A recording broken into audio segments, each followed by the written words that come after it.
Hello, Christ Church. My name is Paul Fowler. I serve as our Lake Forest campus pastor. Good to see you here on day 3 as we're talking about the spiritual formation practice of serving. I hope you got a chance yesterday to take that spiritual gift assessment. If you haven't, go back to yesterday, look in the description or the comment section, and find out what your spiritual gifts are. God has uniquely gifted you and shaped you, and you can use that spiritual gift to help in the church or to help outside in the church, to help out in the community. How has God shaped you, and how can you use that to help and shape others that they might know the love of God? Today, I want to start off by reading Ephesians chapter 2, verse 1 through 10. It says, "As for you, you were dead in your transgressions and sins, in which you used to live, when you followed the ways of the world and of the ruler of the kingdom of the air, the spirit who is now at work in those who are disobedient. All of us lived among them at one time, gratifying the cravings of our flesh and following its desires and thoughts. Like the rest, we were by nature deserving of wrath, but because of his great love for us, God, who is rich in mercy, made us alive with Christ, even when we were dead in transgressions.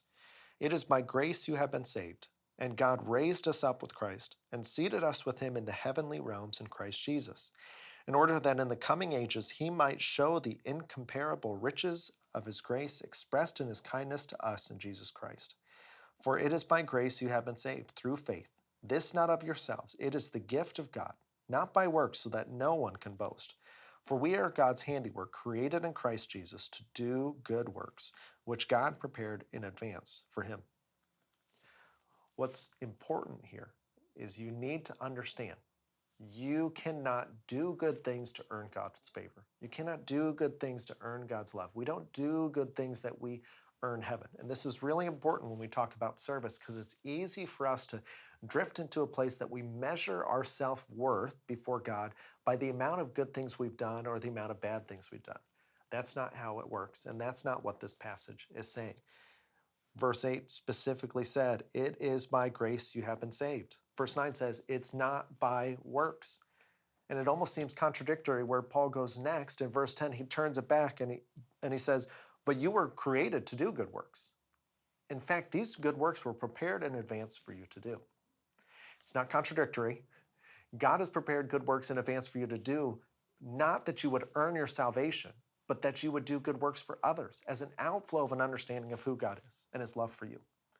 So I hope you've taken an opportunity to take that spiritual gift assessment, because I want you today to go to the website, findmyfit.org. It's in the description or the comment section below. These are places that you can serve inside the church. There's also one for our local missions. There's many partners we have out in the community. You need to find a place to serve. For those of you that are serving for so many years, I'm so thankful for you. Keep going. This is for those of you that have not found that place to serve. Go to the website, click on some of the descriptions. If you can't find a place to serve, please send me an email. Come find me. I will help you find a place to serve. God has shaped you. God has gifted you. Where are you serving in the church?